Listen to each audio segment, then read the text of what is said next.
Voilà, mes amis, on reprend notre cours du Likutei Moharam, la Torah 56, dans le premier tome du Likutei Moharam. On l'avait commencé la semaine dernière et on va continuer un petit peu. Je ne sais pas si on verra toute cette Torah parce qu'elle est assez longue, mais en tout cas, on verra certains passages. Je pense que la semaine prochaine, on verra encore au moins un passage et puis après, on passera à une autre Torah. Oui, elle est très, très longue, cette Torah. Oui, non, c'est sûr qu'il nous faudrait des années pour l'avoir entièrement. Donc, on voit encore aujourd'hui un passage, la semaine prochaine encore un passage, et puis après on passera à une autre Torah. Alors là, je suis dans le chapitre 2, et Rabbi Nachman va dire quelque chose d'extrêmement important, et tout de suite après, je cède la parole à notre grand ami Eliaou. Alors, il dit la chose suivante. Après nous avoir parlé la semaine dernière que dans chaque homme, il y avait ce qu'on appelle une dimension qu'on appelle la royauté. Et la royauté, telle que nos maîtres l'expliquent, c'est cette capacité, cette force, pardon, cette volonté de ne jamais rebrousser chemin face aux obstacles et de faire tomber tous les obstacles pour se frayer un chemin. C'est ça la véritable définition de la malchoute d'après nos maîtres. Regardez maintenant ce qu'il va dire. Betzarir kol echad livli leishtamesh in bechinot hamalchut sheyesh lo le'ana'ato ou le'tzorko. Bon, il dit quelque chose de tellement fort et tellement juste. Il dit malgré tout, chaque personne qui arrive à dévoiler la malchoute en lui, ça veut dire qu'il devient un homme fort, courageux, volontaire, déterminé. Attention de ne pas tomber dans le piège, quand tu deviens un homme fort, d'utiliser ses forces pour finalement ton orgueil personnel, ton plaisir personnel, ce qui est le cas de tous les dirigeants du monde entier, sans la moindre exception aujourd'hui, que ce soit les dirigeants sur le plan politique ou les dirigeants sur le plan financier. À partir du moment où tu sens que tu as un pouvoir, eh ben, tu tombes complètement dans le culte de l'ego, dans le culte de l'orgueil et dans les profits personnels. D'ailleurs, nos maîtres disent dans le Talmud qu'au niveau de la hiérarchie des défauts, le plus haut, c'est le pouvoir, après la débauche et enfin la corruption financière. Ça veut dire que nos maîtres placent d'une certaine manière le culte de l'ego, grâce au pouvoir politique ou financier, au-dessus même de la débauche. À tel point que nos maîtres nous disent que si un homme doit choisir entre le pouvoir et la plus belle femme du monde, un homme normal choisira le pouvoir. Bon, peut-être qu'après, il ramènera la belle femme chez lui, mais dans un premier temps, il choisira le pouvoir. Pourquoi? Parce que l'homme est plus attiré vers ce que j'appelle moi le culte de l'ego, l'orgueil, le pouvoir, même plus encore qu'une femme. Et donc, c'est le plus haut niveau du mauvais penchant. Alors, qu'est-ce que dit Rabbi Nachman ici? Encore trois lignes et je cède la parole à Eliaou. Ça veut dire, fais très attention. À partir du moment où tu deviens un homme fort, fais très attention de ne pas tomber dans le piège de se servir de cette force pour écraser les autres et te mettre en évidence. Chez l'otier bechinot amalchut etzlo ke'eved le malot avato. C'est-à-dire, ne te sers pas de la malchut pour finalement devenir l'esclave de tous les plaisirs de ce monde. Rak shetiye bechinat amalchut beprinat ben chorin. La vraie royauté, c'est de faire de toi un homme libre. Quelle est la définition de l'homme libre? Celui qui ne tombe pas dans toutes les séductions, dans toutes les tentations, dans tous les pièges de ce monde, les pièges du serpent qui veulent te faire tomber. C'est quoi être un homme libre? C'est pas je fais ce que je veux, c'est je ne tombe dans aucune faute. C'est ça un homme libre. Beprinat, comme il est dit, Ashrer Eretz Shemalker Ben Chorim. Heureuse est la terre dont les dirigeants sont des hommes libres. Ça veut dire des hommes qui réussissent leur couple, leur famille, qui n'utilisent pas leur argent pour tous les plaisirs négatifs de ce monde. Bon, le premier qui en trouve un, il a gagné, il n'y en a pas dans ce monde. Il faut que tu arrives à te servir de la malchoute tout en étant un homme libre qui ne faute pas. Ne te sers pas de ton pouvoir pour finalement tomber dans tous les plaisirs et tous les désirs de ce monde. Alors, La question que j'ai, Eliaou, c'est que justement, à partir du moment où le pouvoir financier ou politique est considéré comme étant le plus haut et le plus fort de tous les défauts, on sait très bien ce que nous disent nos maîtres. Plus le Yetzer Hara monte, et plus tu es fragile face à lui. Au point que nos maîtres nous disent que si ce n'était Dieu qui nous aide, personne n'arriverait à vaincre son Yetzer Hara. Et qu'est-ce que signifie que Dieu nous aide? Ça signifie que si l'homme est vraiment attaché sincèrement, authentiquement à Dieu, Dieu l'aide dans sa lutte contre le Yetzer Hara. Ma question est la suivante. On voit très bien que, pas seulement dans le monde entier, tout celui qui lit la Bible, le Tanakh, voit que 99% de nos dirigeants, à l'époque de la Bible, étaient des gens corrompus, des assassins, des débauchés, etc. Le premier de tous était Jéroboam, qui a après créé toute une lignée de dirigeants corrompus et complètement négatifs. Et pourtant, Jéroboam, avant de devenir roi des 10 tribus, était considéré comme le plus grand tzaddik de sa génération, le plus grand juge de sa génération. Mais dès qu'il a touché au pouvoir, le pouvoir l'a fait tomber. Alors ma question est la suivante, Eliaou. Si un homme comme Jéroboam, qu'on dit que c'était le plus grand maître de son temps, le plus grand juste de son temps, quand il a pris le pouvoir, il est devenu un débauché, un assassin, un idolâtre, c'est lui qui a fait rentrer l'idolâtrie à nouveau dans les 10 tribus, les deux veaux d'or. Alors, si un homme d'une telle dimension tombe quand il atteint le pouvoir, comment nous, on peut s'en sortir? Comment des gens comme nous pouvons s'en sortir si quelqu'un qui était un vrai juste avant d'atteindre le pouvoir est tombé? Comment tu vois que finalement l'humanité peut s'en sortir? Si demain, tout d'un coup, j'ai de l'argent, si demain, je rentre en politique, et comment je vais m'en sortir? Comment c'est possible? Shalom Aleichem, Arav. Alors, la première chose qui est fou, qui est frappant par rapport à tout ça, c'est qu'on fait cette étude le jour de Purim Katan. Ah oui, c'est vrai que c'est Purim aujourd'hui, Purim Katan. Oui. Katan, c'est-à-dire que on est vraiment, et en plus, juste après, sur la phrase d'après, on parle de Mordechai. Oui, absolument. Donc, c'est quand même fou, c'est-à-dire qu'on voit bien que Purim, c'est bien la royauté qui tombe entre les mains, donc Achashverosh, qui donne la royauté justement à Aman. Oui. Qu'est-ce que Aman fait de ce sceptre de royauté? Alors lui, il est dirigé que par l'argent, que par le pouvoir, que par les plaisirs. Mhm. Tu vois comment la royauté, lui, l'a complètement désarçonné et il la cherchait rien que pour ça.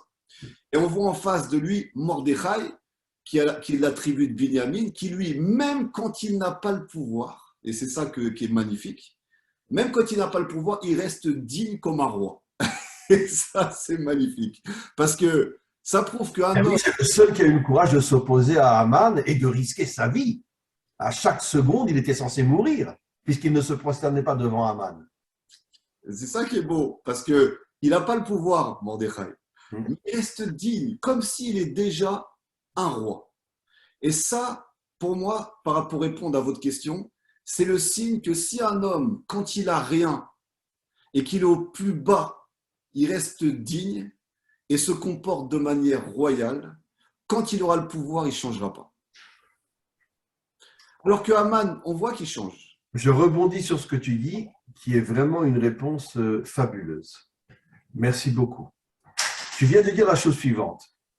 Tant que quelqu'un n'a pas le pouvoir ou pas l'argent, mais c'est un homme qui a le courage de ne jamais baisser la tête devant toutes les épreuves de ce monde, et au contraire, chaque épreuve est pour lui comme un échelon d'une échelle qui lui permet de monter encore plus haut.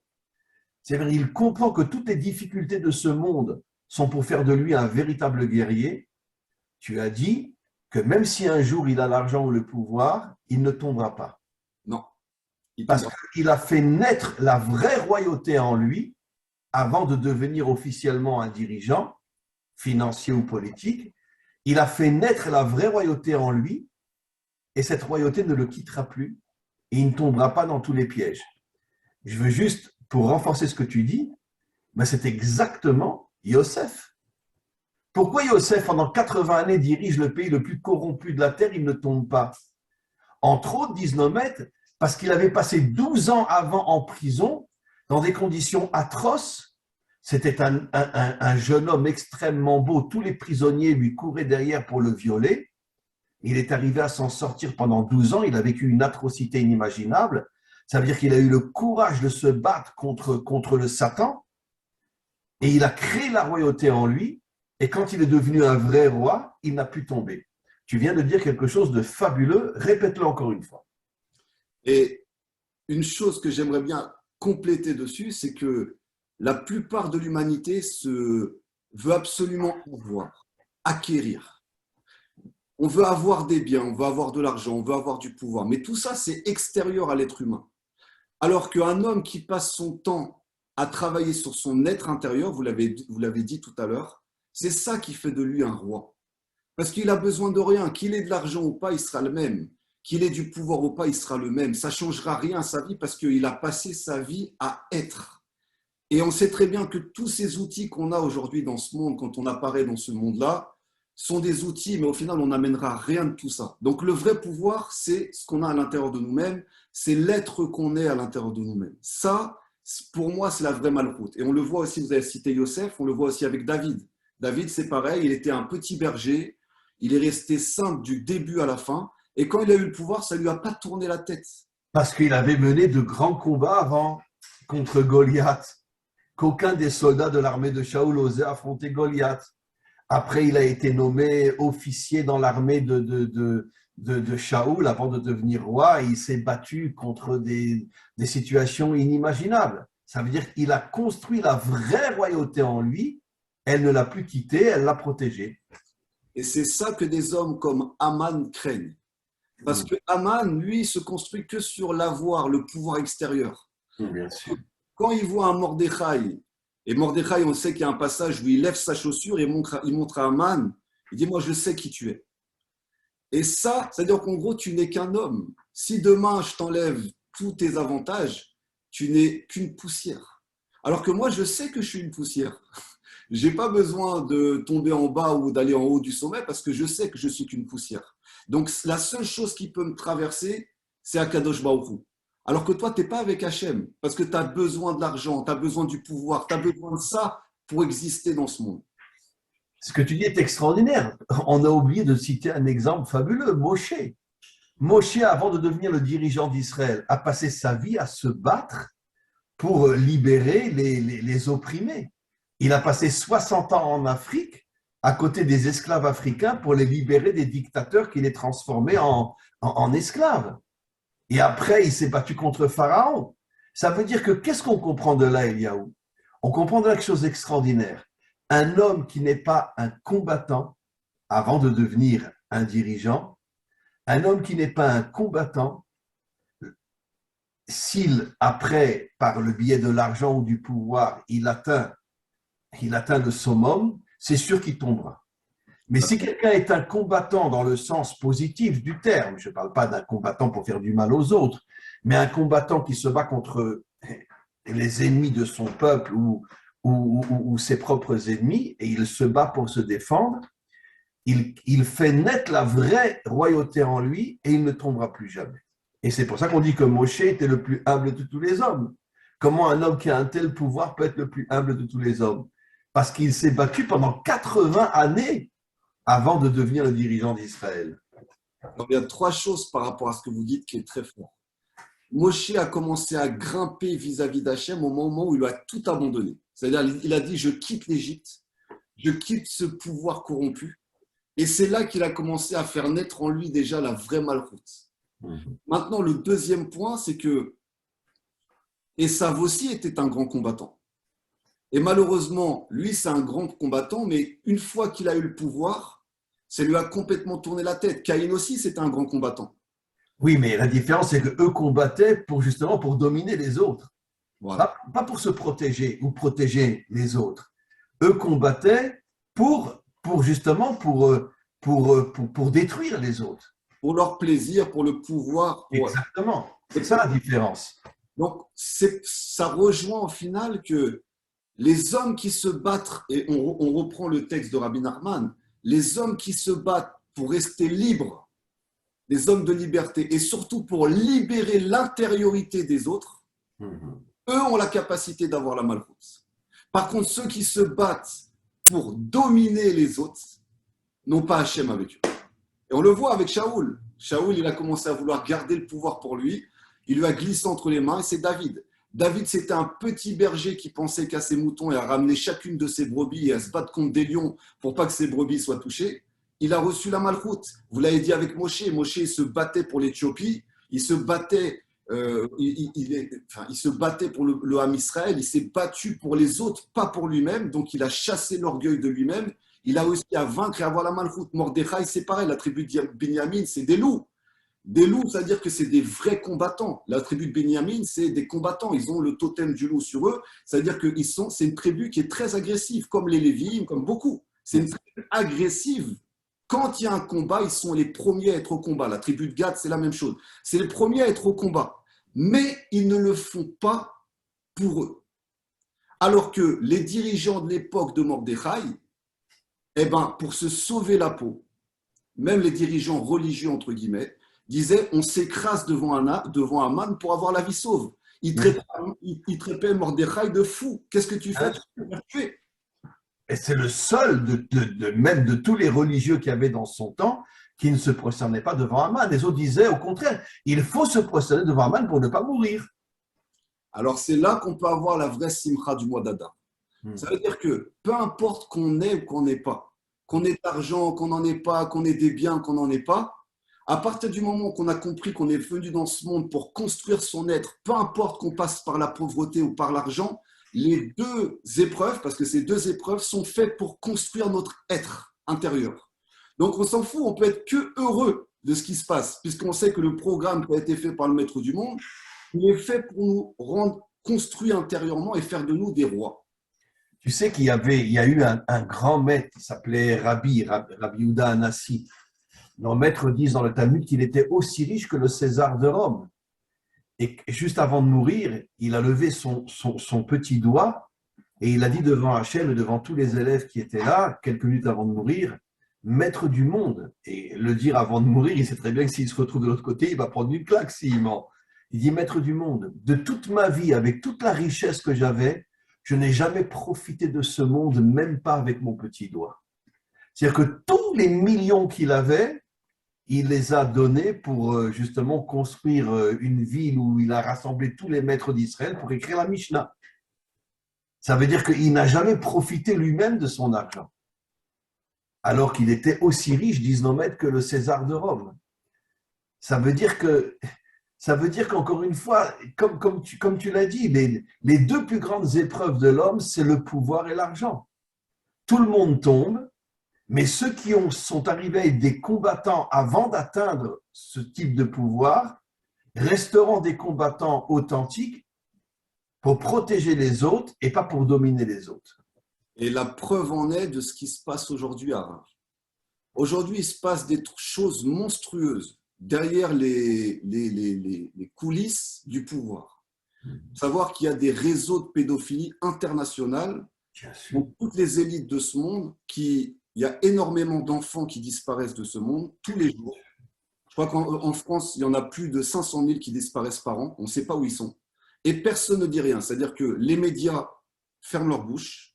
On n'entend jamais parler. Les seules affaires qu'on a entendu parler, c'est les affaires Dutroux, mais qui étaient des rabatteurs au final pour l'élite. D'accord ? On sait qu'au final, ils rabattaient des enfants pour l'élite. Et vous connaissez le culte de Molor, Araf, c'est-à-dire ce culte où on sacrifie les enfants à cette divinité, Chasvé Shalom, et on sacrifie des enfants. Et c'est exactement ce qui est en train de se passer dans les coulisses mondialement depuis des années et des années. Et personne ne dit rien, ni les forces de sécurité, ni les polices, ni les gouvernements, et ni les médias. Parce qu'ils couvrent ça. Eliaou, les plus grands corrompus de la terre sont les politiciens, les financiers et tous ceux qui les accompagnent, la police. Quand je parle pas du simple policier, je parle des dirigeants policiers et tous les services secrets, etc., au niveau des dirigeants, avec des exceptions, bien sûr. Mais comment qu'ils ont fait tomber Trump? Ils ont levé toutes les institutions américaines contre Trump. Et elles ont tous suivi parce qu'elles ont reçu de l'argent ou des filles ou des choses comme ça. Donc, tu as 100% raison. Aujourd'hui, je veux dire, toute la direction mondiale est dans une corruption inimaginable. Et d'ailleurs, il faut savoir qu'il y a de plus en plus de films qui montrent à quel point les dirigeants policiers sont corrompus, sont de mèche avec la mafia, font des trafics de drogue, etc. Et j'avouerai que ces derniers temps, je veux dire, les réalisateurs de films ont de, ont de plus en plus un courage assez extraordinaire, parce qu'ils peuvent se faire liquider en faisant des films comme ça, où ils montrent la corruption de la police, que c'est quelque chose d'absolument incroyable. Absolument incroyable. Il y a tellement de scandales derrière tout ça.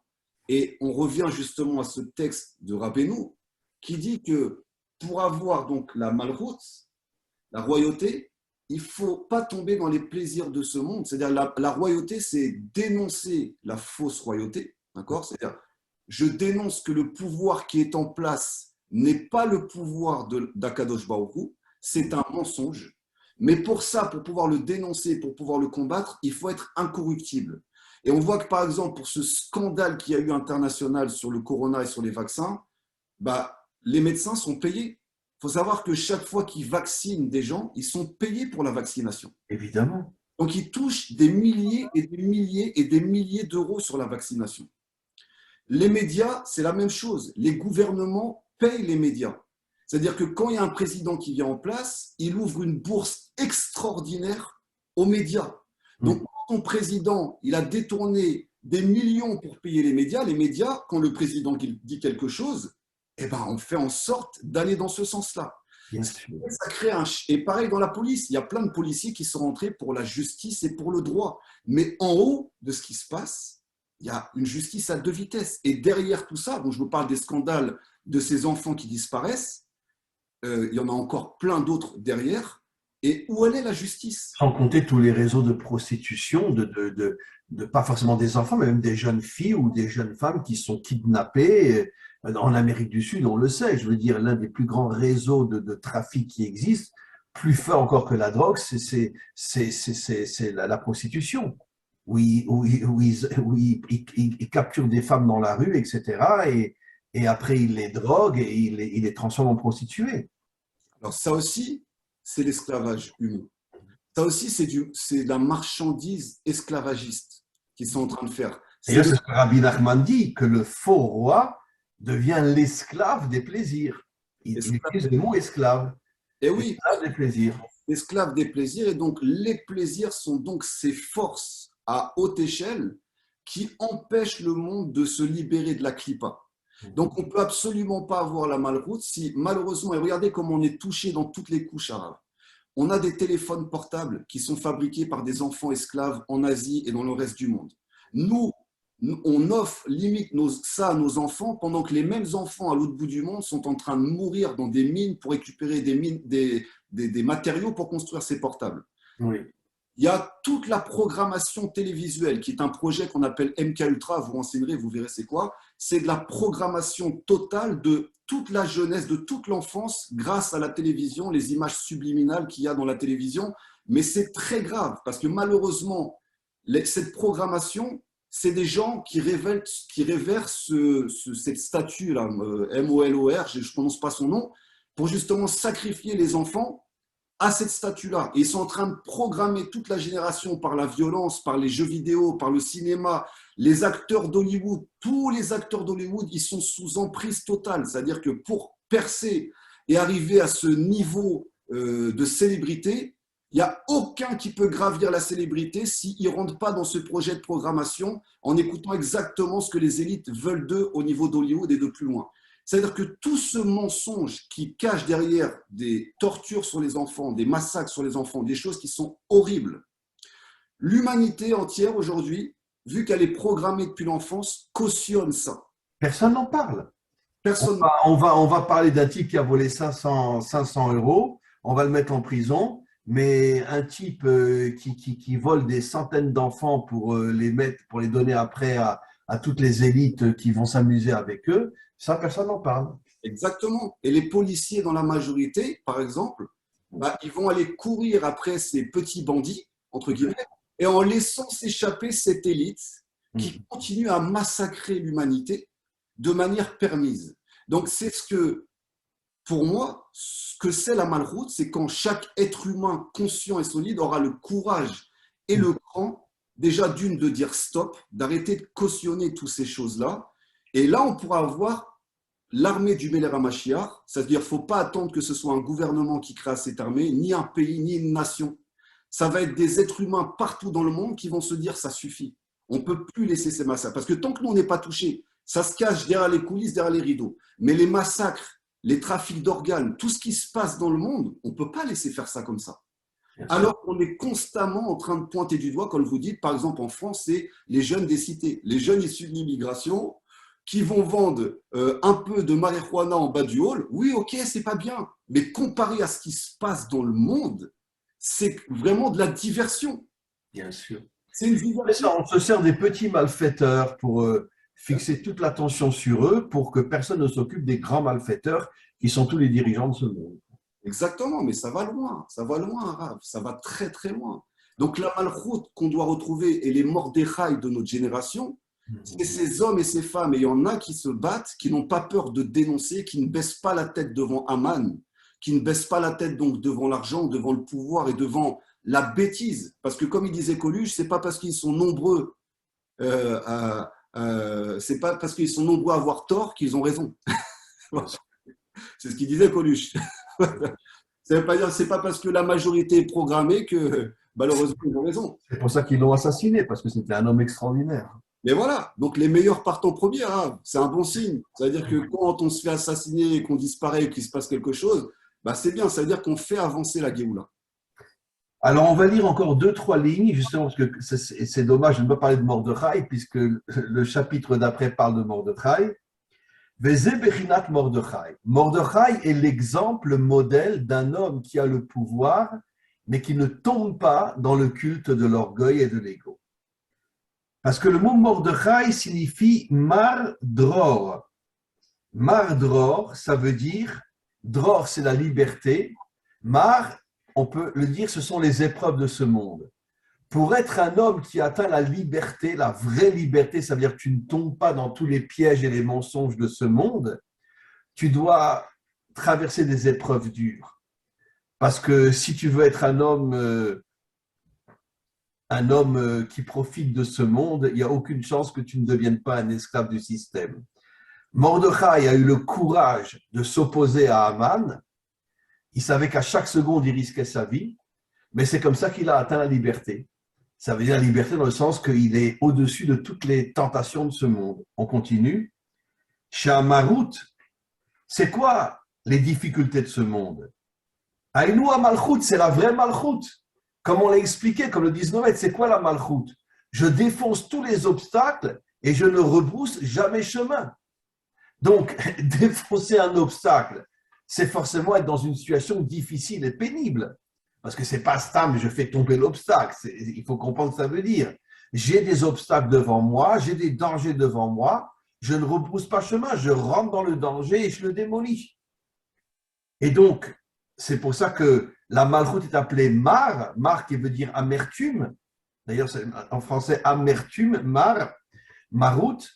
Et parce que si tu es un vrai roi, tu dois savoir que toute ta vie va être une vie d'obscurité, de difficulté, parce que le but final, c'est que tu vas devenir un homme libre.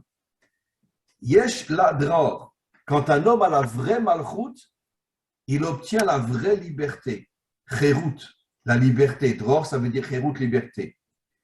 Shelo l'ishtamesh bala anaato letzorko, c'est-à-dire encore une fois, il revient sur cette phrase-là, qu'il ne se servira jamais de son pouvoir pour profiter de la vie, qui im l'Hachem idbarar, mais en vérité, il se reconnaît comme étant d'une certaine manière, comme étant aux côtés d'Hachem. Tout ce que je fais, tout mon pouvoir, tout mon argent, toutes mes forces sont pour servir Hachem.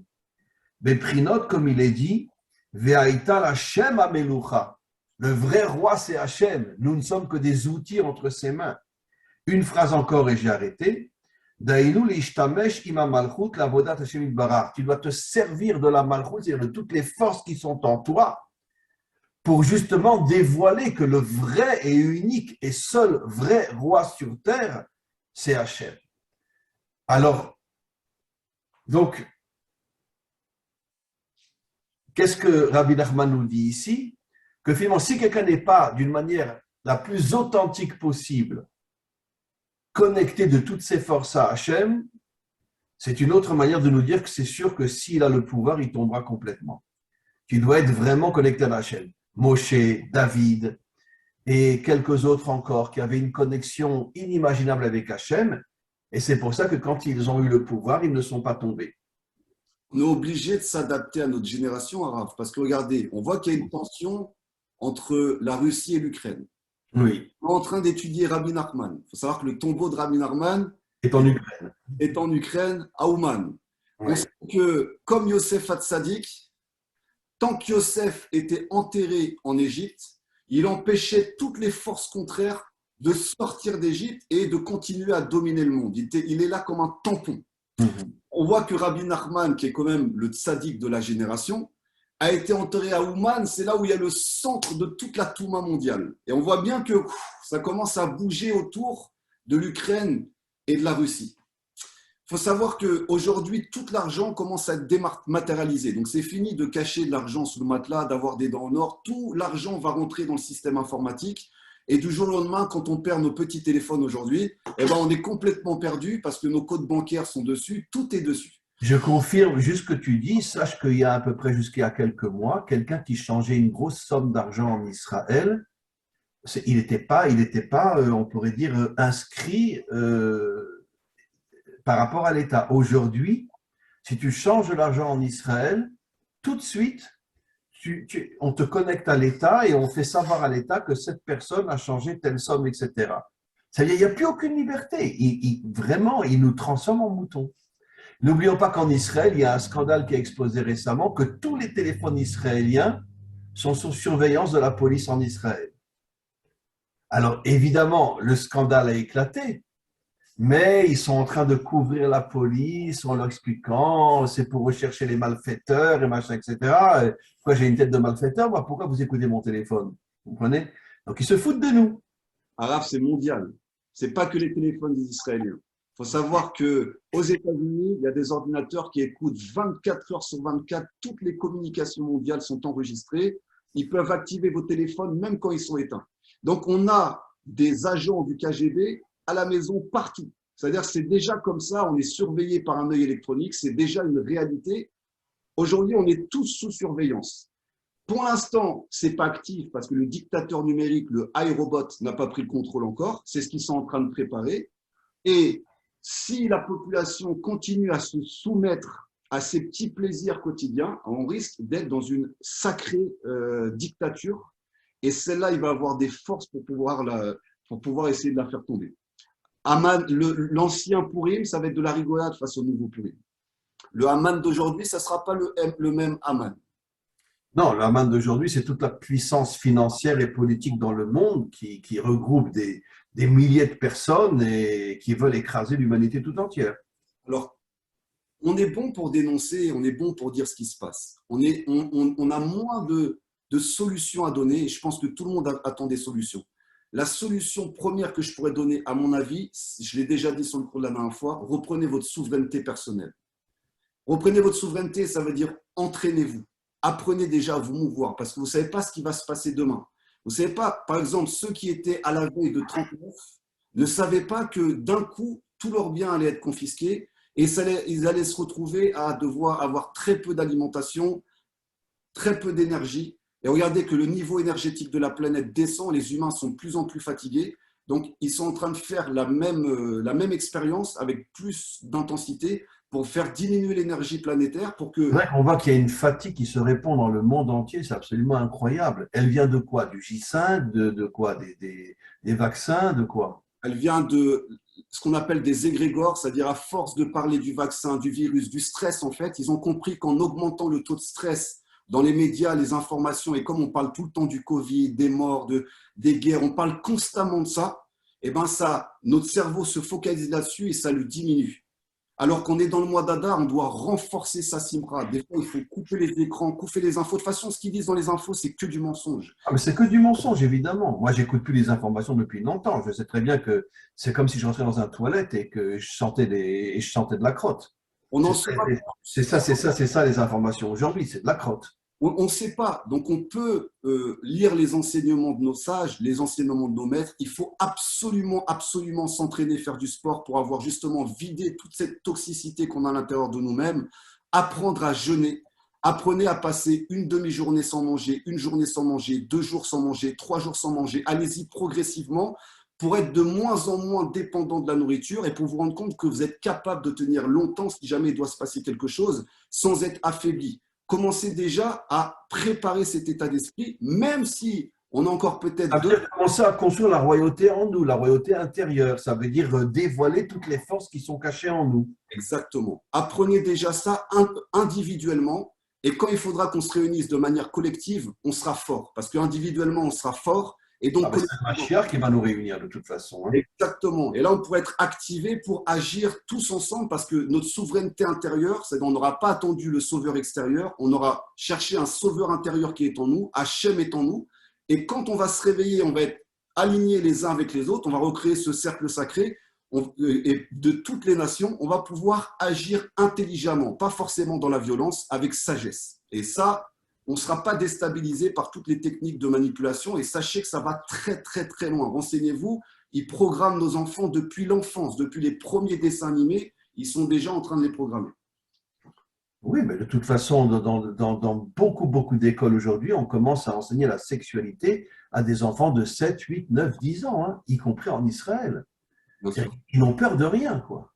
Ils vont loin, même dans Disney. Dans les Disney, regardez qu'à chaque fois, les personnages de Disney sont des personnages qui sont orphelins, coupés de leur famille. Et donc, les enfants, ça les traumatise et ils s'identifient. C'est comme si, en gros, tous les enfants d'aujourd'hui étaient abandonnés par leurs parents parce que les parents n'ont plus le temps.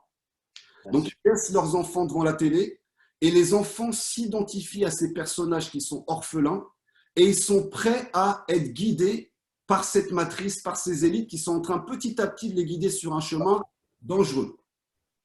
Bon, écoute, on va mettre fin à cette intervention extraordinaire, Eliaou, c'est vraiment extraordinaire. Et on va essayer pour la fois prochaine de choisir un passage important dans la suite, et puis après, bon, on terminera cette Torah-là. Mais je pense qu'il va falloir aussi peut-être la semaine prochaine rebondir aussi sur cette notion bon, tu as déjà donné effectivement une réponse, comment se réveiller, refaire naître la royauté en nous, mais c'est vrai que on vit vraiment dans une époque comme jamais il y a eu dans l'histoire, quoi, grâce à la technologie, grâce à tu sais qu'aujourd'hui, bon, tu le sais aussi bien que moi, à partir de quel âge un enfant, il commence pratiquement à être toute la journée, sauf quand il est à l'école, sur un portable ou devant un ordinateur. 3 ans, 4 ans. 3 ans, 4 ans. Et on a tous des petits-enfants et malheureusement, je le vois dans ma propre famille.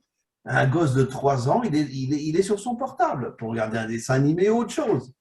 Mais c'est plus la jeunesse que nous, on a connue. Nous, quand on était jeunes, on sortait, on faisait du foot, on courait, on faisait du sport.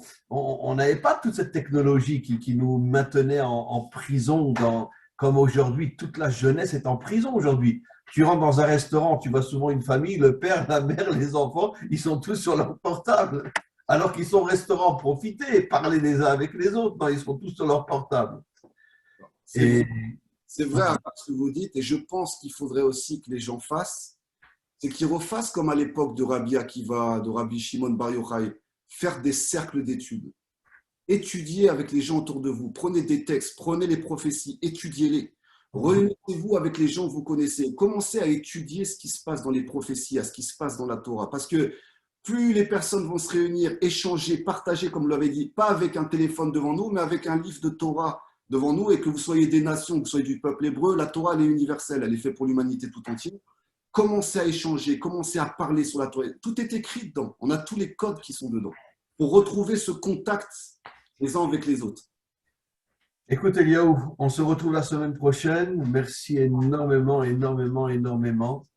Et c'est toujours vraiment un bonheur infini de pouvoir avoir ces échanges entre nous qui sont d'une qualité, d'une authenticité énorme. Parce que voilà, ce qui me plaît, tu vois, dans les échanges qu'on a, c'est que nous, on n'est pas des religieux. On parle de la réalité, on parle de la vérité. On n'essaye pas de se réfugier derrière le bon Dieu et dire, vous inquiétez pas, le bon Dieu, il va nous sauver. Non. La vraie Torah, elle dit tout le contraire. Pour que Hachem soit avec nous, il a besoin de voir qu'on est des guerriers, qu'on est des combattants, qu'on est des personnes qui agissent. Et seulement à ce moment-là, il se met avec nous.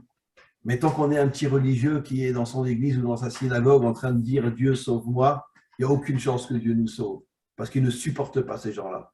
Il veut des hommes d'action arabes. Mais comme il y a 12 tribus d'Israël, il y a 12 façons de fonctionner dans le peuple d'Israël. On est sûrement, vous et moi, très proches de la malchoute parce qu'on s'attache justement à faire monter la matière et à dévoiler Hachem dans ce monde. Mais il y avait différentes tribus. Il y en avait qui étaient consacrées que à l'étude, d'autres qui étaient que sur le commerce, d'autres qui étaient aux frontières, qui étaient strictement que des combattants. Donc, on sait que le Ham Israël, même si certains, et même chez les nations, se sont égarés soit dans leur étude ou égarés que dans la matière, on sait que le jour où il faudra, le jour J, tout le monde sera prêt.